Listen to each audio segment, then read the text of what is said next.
una impostura en La venganza será terrible, ¿eh? Vamos a glosar uno de los cuentos de Historia Universal de la Infamia de Jorge Luis Borges. Es el que se llama El impostor inverosímil Tom Castro.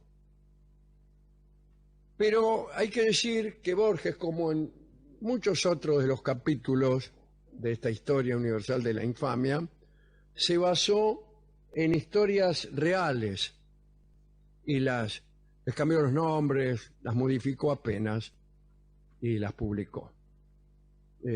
Para construir este cuento, Borges trabajó con un artículo que apareció en la Enciclopedia Británica, desde luego, en 1911. El artículo se llamaba El demandante Tichborne. Tenemos el artículo y vale la pena contar la historia tal como era antes de que Borges la remodelara con más elegancia y con más ficción. Roger Charles Tichborne era un muchacho que había nacido en 1829 en Francia, aunque pertenecía a una familia muy encumbrada de la nobleza británica.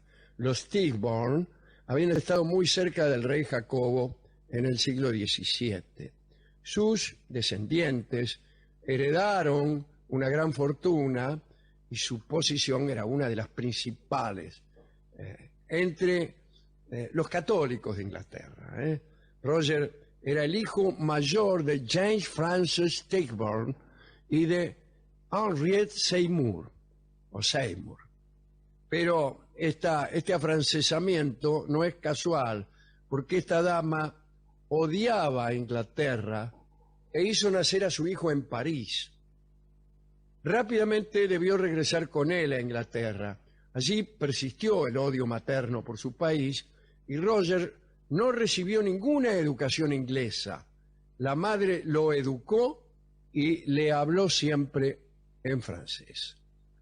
En 1849, Roger se trasladó a Dublín y se incorporó al 6º Regimiento de Guardias Dragoneantes. Su acento francés lo convirtió en burla de todo el regimiento. Entonces, sintiéndose defraudado por el servicio militar, desertó y emprendió un viaje a Sudamérica. Llegó a Valparaíso, después cruzó los Andes. En 1854 llegó a Río de Janeiro. En abril de ese año partió de Río y desapareció en el mar. Quiero decir que su embarcación naufragó con todos los tripulantes. Chao. Sin embargo, una persona no estaba convencida de la muerte de Roger, y esa persona era su madre, que vivía en París, seguía estando en París. Desesperada, esta mujer comenzó a recibir en su residencia a cualquier marinero vagabundo que se presentara. Hizo publicar una gran cantidad de avisos buscando información sobre el viajero perdido. En noviembre de 1865 recibió el informe de una agencia de Sydney, en Australia. Se le comunicó a la señora que había aparecido un niato que correspondía con la descripción de su hijo. Este señor se desempeñaba como carnicero. En realidad, el tipo no tenía ninguna clase de parecido con Roger, ¿no? El heredero perdido. Roger era delgado, de rasgos fuertes, cabello negro y lacio, y en cambio el demandante, el tipo que había aparecido, era gordo, tenía el pelo castaño y ondulado. Borges, en su cuento, habla de unos rasgos que no están marcados en absoluto y de una amable sonrisa de imbécil. Bien. Este supuesto Roger Tichborne inició conversaciones con la familia. Su primera carta era no solo ignorante e iletrada, sino que recordaba circunstancias de las cuales la vieja no tenía ni el más mínimo conocimiento. Pero tan grande era la obsesión de la señora Tichborne que creyó todo y le ofreció dinero para que viajara a Europa. El impostor estaba influido por gente de su entorno, unos amiguetes atorrantes que tenía por ahí, ¿no? Este muchacho, el carnicero, no estaba muy seguro de partir hacia Inglaterra, pero como algunos de sus allegados estaban fascinados por aquella historia, agarró viaje. Y aquí entra en acción Bogle, el sirviente negro de un antiguo varón inglés que lo ayudó y lo acompañó. Partieron los dos desde Sydney, en Australia, y este Bogle, dada su experiencia en el trato con aristócratas, lo entrenó en los rudimentos del papel que le tocaba jugar. Llegaron primeramente a Londres. Recuérdense que la señora Tichborne estaba en París, vivía en París. Pero fueron primero a Londres e hicieron una fugaz visita a la casa Tichborne. Allí se hizo de dos importantes aliados: el antiguo abogado de la familia, un señor Hodgkins, y un anticuario de Winchester llamado Bagent, que conocía íntimamente la historia de la familia. El demandante necesitaba de ellos para sostener la impostura.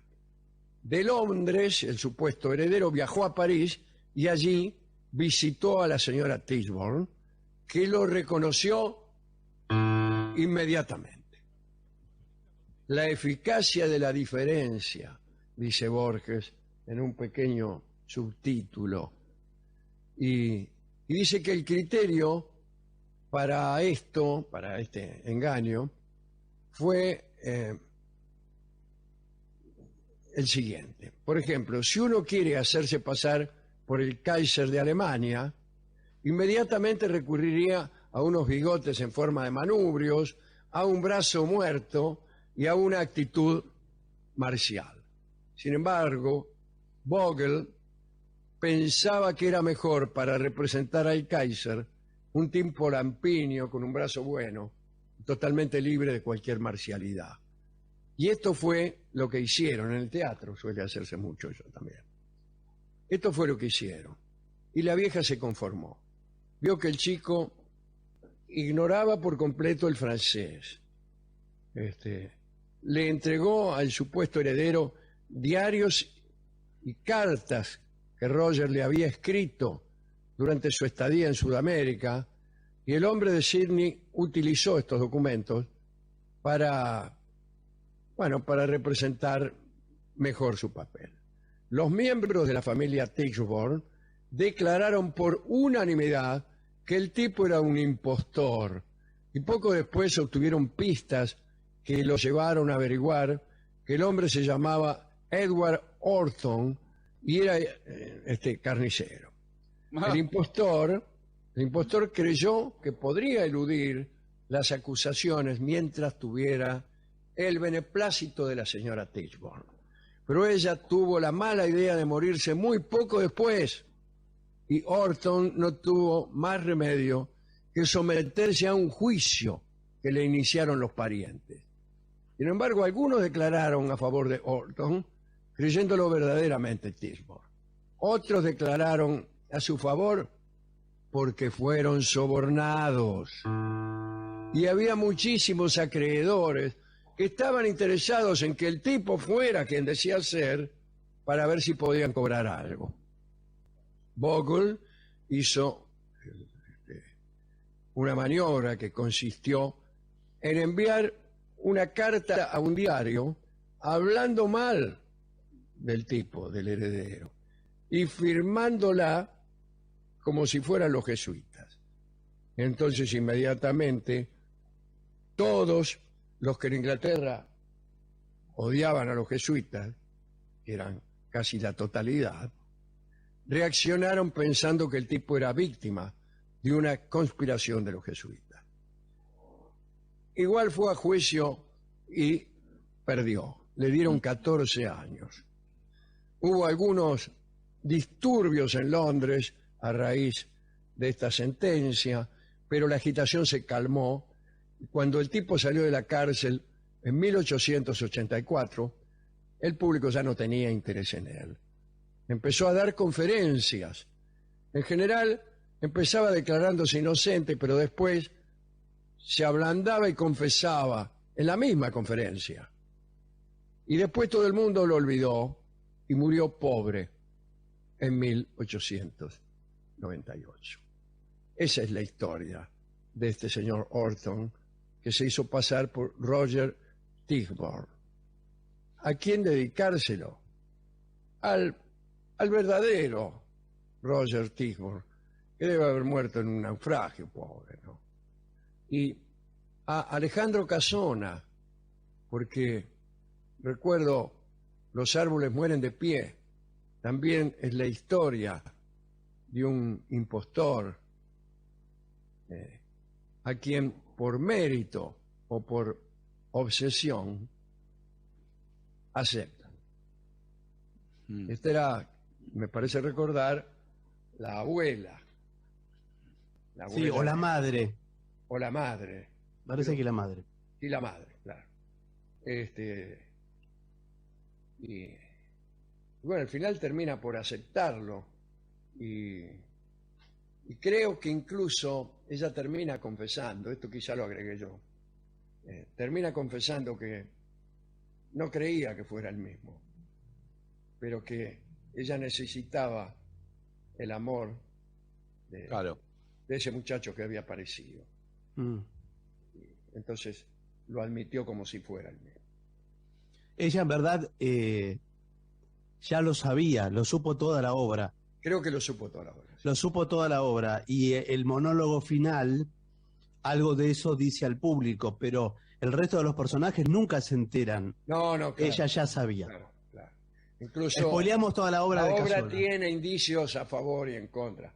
El tipo parece que finalmente también, de algún modo, sintió afecto por la señora. Y eso fue lo que más, lo más valioso de todo, ¿no?